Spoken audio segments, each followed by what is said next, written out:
नमस्कार दोस्तों, आप सभी लोगों का हमारे YouTube चैनल धम आईएएस में स्वागत है।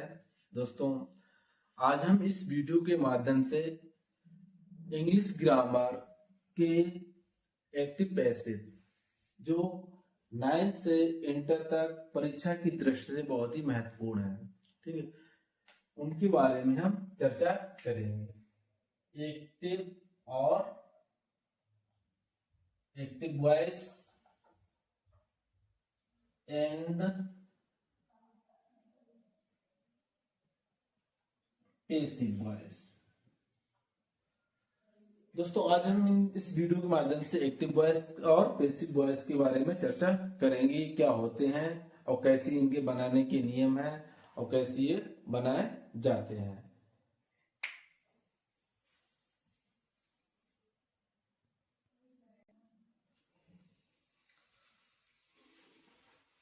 चलिए दोस्तों, एक्टिव वॉइस और पैसिव वॉइस के बारे में जानते हैं। एक्टिव वॉइस क्या होते हैं और पैसिव वॉइस क्या होते हैं, ठीक है।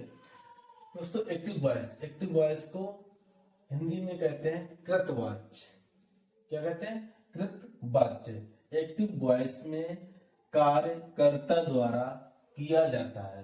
कार्य किसके द्वारा किया जाता है? जो कर्ता होता है, यानी जो आपका सेंटेंस में जो सब्जेक्ट होता है उसी के द्वारा कार्य किया जाता है। पैसिव वॉइस क्या होता है? पैसिव वॉइस जिसे हिंदी में कहते हैं कर्मवाच्य। क्या कहते हैं? कर्मवाच्य कहते हैं। पैसिव वॉइस में कार्य करता है, यानी सब्जेक्ट के द्वारा कराया जाता है। क्या है?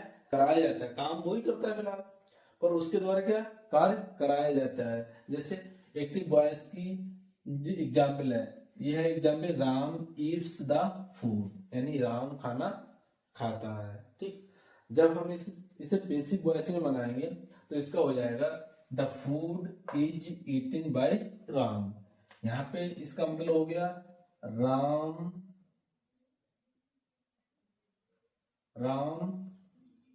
खाना खाता है। ठीक, यानी जो एक्टिव वॉइस है इसका मतलब हो गया राम खाना खाता है। ठीक, अब इसमें पैसिव वॉइस में इसी का मतलब हो जाएगा राम के द्वारा खाना खाया जाता है।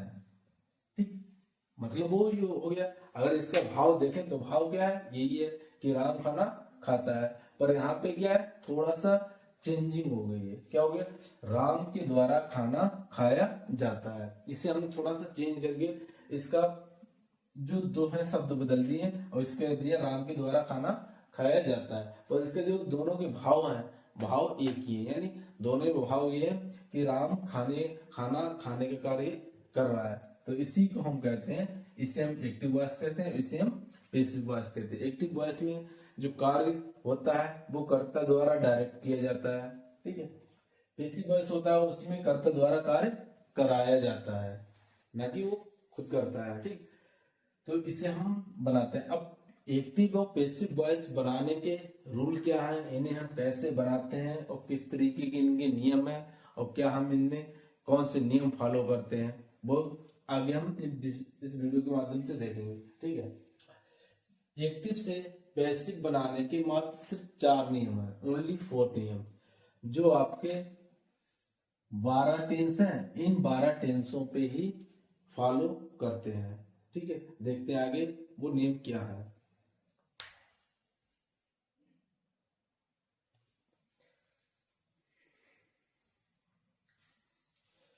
चलिए दोस्तों, इसके जो एक्टिव वॉइस से पैसिव वॉइस बनाने के नियम देखते हैं। एक्टिव वॉइस से पैसिव वॉइस बनाने के नियम, इसके दोस्तों सिर्फ 4 नियम है, ओनली 4 नियम है। ठीक, इसमें क्या पहला नियम कह रहा है, ऑब्जेक्ट यानी कर्म को सब्जेक्ट बनाते हैं। जो आपका सेंटेंस में जो ऑब्जेक्ट होता है उसको हम ऑब्जेक्ट से उठा के कहाँ पे लाते हैं? सब्जेक्ट की जगह पे लाते हैं। फिर कह रहा है उचित सहायक क्रिया का प्रयोग करते हैं। जो आपकी सेंटेंस में सहायक क्रिया, यानी जिसे अंग्रेजी में कहते हैं हेल्पिंग वर्ब। क्या कहते हैं? Helping verb. हेल्पिंग उचित सहायक क्रिया का प्रयोग करते हैं। उचित सहायक क्रिया का प्रयोग करने का मतलब है सेंटेंस के अनुसार जो उसकी सहायक क्रिया होगी हम उसी को प्रयोग करेंगे। फिर तीसरा नियम कह रहा है मुख्य क्रिया। मुख्य क्रिया जिसे अंग्रेजी में कहते हैं मेन वर्ब। मेन वर्ब की सॉरी यहाँ पे क्या आ जाएगी, मेन वर्ब की थर्ड फॉर्म। क्या मेन वर्ब की थर्ड फॉर्म का प्रयोग करते हैं। जो थर्ड फॉर्म में होती है मेन वर्ब की, मुख्य क्रिया होती है उसकी फर्स्ट फॉर्म होती है, सेकेंड फॉर्म होती है और थर्ड फॉर्म होती है। ठीक, तो जैसे कुक है, कुक माने पकाना है, इसकी फर्स्ट फॉर्म कुक हो गई, सेकेंड फॉर्म कुकड हो गई और थर्ड फॉर्म भी क्या हो जाएगी, कुकड हो जाएगी। ठीक है। फिर चौथा नियम कह रहा है सब्जेक्ट यानी कर्ता को ऑब्जेक्ट बनाते हैं तथा उससे पहले बाई का प्रयोग करते हैं। जो आपका सब्जेक्ट होता है उससे हम कहा ले जाते हैं, ऑब्जेक्ट की जगह पे ले जाते हैं, और उससे पहले हम किसका प्रयोग करते हैं, बाई का प्रयोग करते हैं, जिसका हिंदी में अर्थ होता है द्वारा, यानी बाई को हम द्वारा के लिए प्रेजेंट करते हैं। ठीक, अब जैसे आपका हम एक एग्जाम्पल दे रहे हैं, Ram eats the food, Ram eats the food. अब यहाँ पे हम सबसे पहले क्या करेंगे, एक्टिव वॉइस से पैसिव वॉइस जब बनाएंगे तो हमें सबसे पहले हम क्या करें, जो वो आपका सेंटेंस है, ठीक, हम उसे पहचानेंगे ये कौन सा टेंस है। अगर हम जब तक उस सेंटेंस का टेंस नहीं पहचान पाएंगे तब तक हम पैसिव वॉइस नहीं बना पाएंगे। ठीक, तो हम सबसे पहले इसकी टेंस पहचानेंगे, राम ईट्स द फूड। तो देखो दोस्तों इसमें आ गया है, क्या आ गया है, ईट्स द फूड, ये आ गई आपकी क्रिया की फर्स्ट फॉर्म आ गई, ईट आ गई। और ईट में क्या है, फर्स्ट फॉर्म में यस का प्रयोग हुआ, किसका प्रयोग हुआ, यस का प्रयोग है। ये किस में होता है, ये सिर्फ प्रेजेंट इंडेफिनिट में होता है। क्या होता है कि क्रिया की फर्स्ट फॉर्म के साथ यस या ईएस का प्रयोग करते हैं। तो दोस्तों ये क्या हो गया, राम ईट्स द फूड क्या हो गया, प्रेजेंट टेंस हो गया। ठीक, प्रेजेंट इंडेफिनिट टेंस हो गया।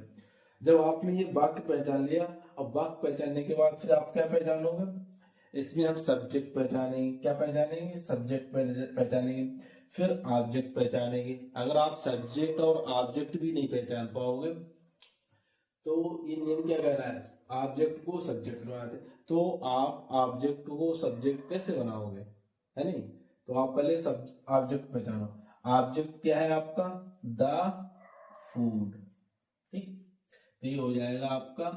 अब पहले नियम कह रहा ऑब्जेक्ट को सब्जेक्ट बनाते हैं। अब इस ऑब्जेक्ट को राम की जगह पे, या राम ही तो है आपका सब्जेक्ट, इस ऑब्जेक्ट को हम राम की जगह पे उठा के रख देंगे। उठा लाओ, द फूड, ये आगे द फूड, द फूड हो गया। ठीक, यानी ऑब्जेक्ट हम कहाँ पे ले आए, राम की जगह, ये सब्जेक्ट की जगह ले आए। दूसरा नियम क्या, उचित सहायक क्रिया का प्रयोग करते हैं। तो उचित सहायक क्रिया का प्रयोग करने का मतलब क्या हो गया, ये प्रेजेंट इंडेफिनिट हो गया। प्रेजेंट इंडेफिनिट में जब हम एक्टिव वॉइस से पैसिव वॉइस बनाते हैं तो सहायक क्रिया किसका प्रयोग करते हैं, इज, आर और एम का प्रयोग करते हैं। किसका प्रयोग करते हैं, एम का प्रयोग करते हैं। अब एक वचन है, द फूड एक वचन है, तो हम किसका प्रयोग करेंगे, इज का प्रयोग, द फूड इज। तीसरा ने मुख्य क्रिया की थर्ड फॉर्म, मुख्य क्रिया क्या है, ईट, इसकी थर्ड फॉर्म हो जाएगी ईटेन। अब चौथा नियम कह रहा है सब्जेक्ट को ऑब्जेक्ट बनाते। राम को कहां पे ले जाओ, ऑब्जेक्ट की जगह पे, यानी फूड की जगह पे। हम राम को ऑब्जेक्ट की जगह पे ले गए। फिर तथा उससे पहले बाई का प्रयोग करते हैं। ठीक, तो क्या कर देंगे हम, इसको बाई का प्रयोग लिया, कर दिया आराम से। ये आपका बन गया पैसिव वॉइस, यानी एक्टिव से पैसिव वॉइस बना दिया हमने। ठीक है दोस्तों, यानी कोई सा भी वाक्य ले लो, आपके जितने भी जो आपके 12 जो सेंटेंस होते हैं, 12 सेंटेंस में से कोई सा भी वाक्य ले लो, ठीक, उनमें सिर्फ 4 नियम के अलावा कोई 5वां नियम नहीं लगेगा। ठीक है दोस्तों, क्या है, 5वां नियम नहीं लगेगा।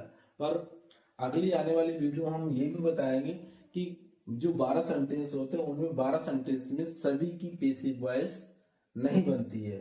ठीक है, जो कुछ होते हैं उनमें से उनकी पैसिव वॉइस नहीं बनती है, ठीक है, और कुछ की बनती है। वो हम आगे आपको अगली आने वाली वीडियो जो हम बनाएंगे दोस्तों, उसमें हम बिल्कुल डिफाइन कर देंगे किस सेंटेंस की पैसिव वॉइस बनेगी और किसकी नहीं बनेगी।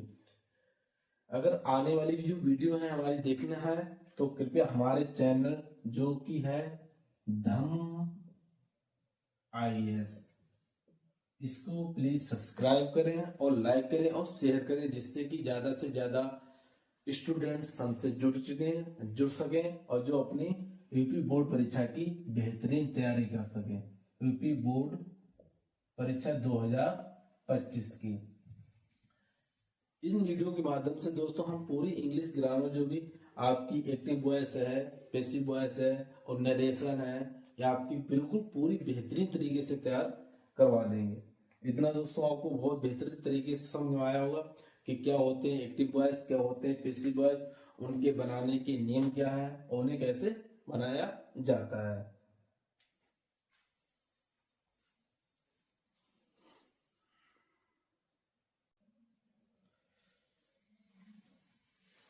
चलिए दोस्तों हम अपना पहला सेंटेंस देखते हैं। पहला टेंस है प्रेजेंट इंडेफिनिट टेंस, जो हमारा शुरुआती होता है। हमारा सेंटेंस जो सबसे पहले आता है कौन सा?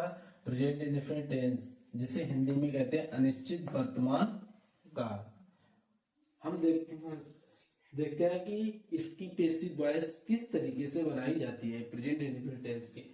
प्रेजेंट इंडेफिनिट टेंस की एक्टिव वॉइस में जो हेल्पिंग वर्ब होती है, जिसे हम हिंदी में कहते हैं सहायक क्रिया, क्या कहते हैं? सहायक क्रिया, डू या डज होती है। क्या होती है? डू या डज होती है।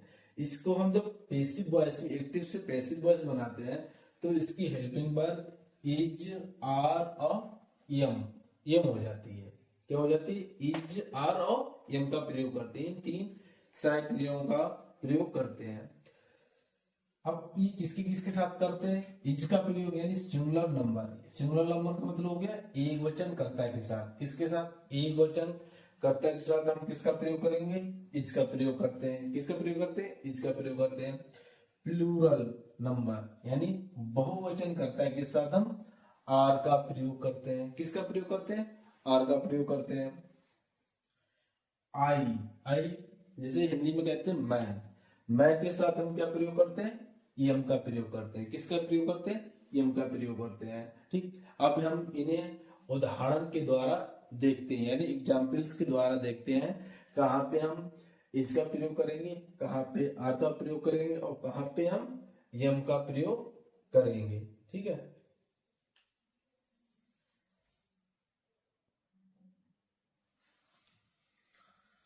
चलिए दोस्तों हम एग्जाम्पल देखते हैं प्रेजेंट इंडेफिनिट के। कहाँ पे इज का प्रयोग होगा, कहाँ पे आर का, कहाँ पे यम का। देखो दोस्तों पहला sentence, I finish the work. I finish the work. अब इसमें हम सबसे पहले ऑब्जेक्ट देखें। ऑब्जेक्ट क्या है तुम्हारा? The work. तो बनाओ इसे। तो ये ऑब्जेक्ट को हम कहाँ पे लाएंगे? सब्जेक्ट की जगह। इसको उठा के कहाँ पे लाएंगे? आई की जगह। तो हमने आई की जगह पे रख दिया द वर्क, रख दिया। ठीक, फिर दूसरा नियम कहता है आपका कि उचित सहायक क्रिया का प्रयोग करेंगे। अब देखो द वर्क क्या है? एक वचन। जब एक वचन है तो इसके साथ हम इज का प्रयोग करेंगे। तीसरा नियम कहता है क्रिया की थर्ड फॉर्म, यानी जो मुख्य क्रिया है उसकी आपकी थर्ड फॉर्म प्रयोग होगी। मुख्य क्रिया कौन है? फिनिश। तो इसकी थर्ड फॉर्म हो जाएगी फिनिश्ड। थर्ड फॉर्म फिनिश्ड हो गई। फिर चौथा नियम कहता है जो आपका सब्जेक्ट है, सब्जेक्ट कौन है? आई है। आज सब्जेक्ट को हम ऑब्जेक्ट बनाएंगे, यानी आई को हम किसकी जगह पे ले जाएंगे? वर्क की जगह पे ले जाएंगे और उससे पहले हम बाई का प्रयोग करेंगे। अब यहाँ पे देखो आई किसमें है? सब्जेक्टिव केस में। किसमें? सब्जेक्टिव केस में। जब हम इसको आई को ऑब्जेक्ट बनाएंगे जाके तो ये हो जाएगा मी। आई के क्या हो जाएगा? मी। अब इसके पहले हम क्या कर देंगे?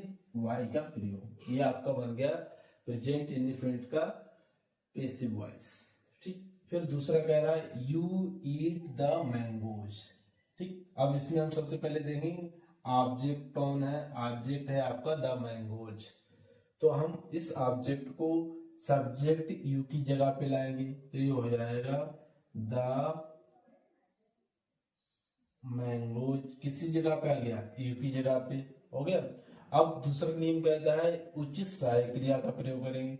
अब सहायक क्रिया कौन है आपकी, इज आ रहे हम। अब द मैंगोज क्या है, प्लूरल यानी बहुवचन है, तो इसके साथ हम करेंगे आर का प्रयोग, द मैंगोज आर। तीसरा नियम कहता है कि जो मुख्य क्रिया है उसकी थर्ड फॉर्म का प्रयोग करेंगे। जो मैन चीज क्या है, मुख्य क्रिया क्या है, ईट, इसकी थर्ड फॉर्म क्या हो जाएगी, ईटिंग, ये हो जाएगी थर्ड फॉर्म ईटिंग।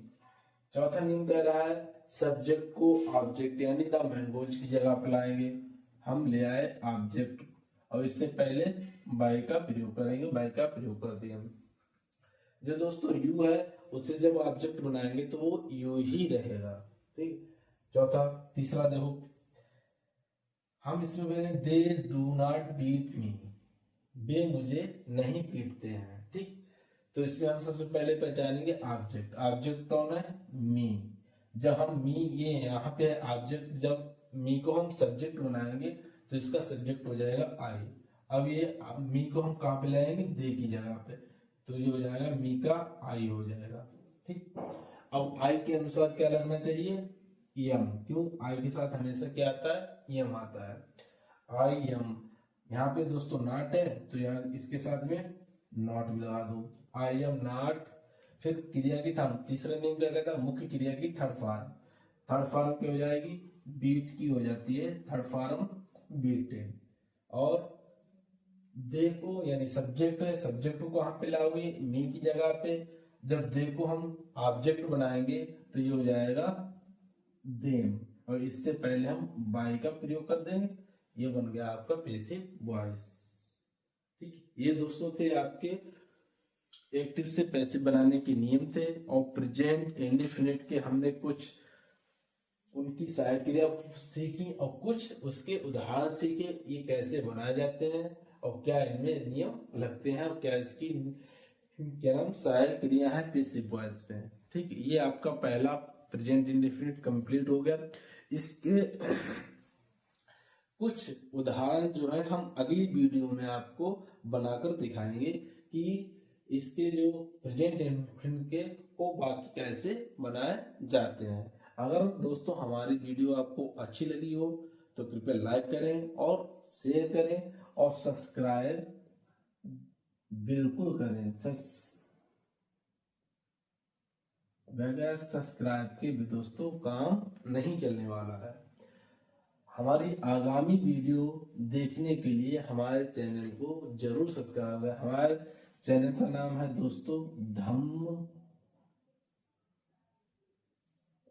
IAS, ठीक। प्लीज हमारे चैनल को सब्सक्राइब करें।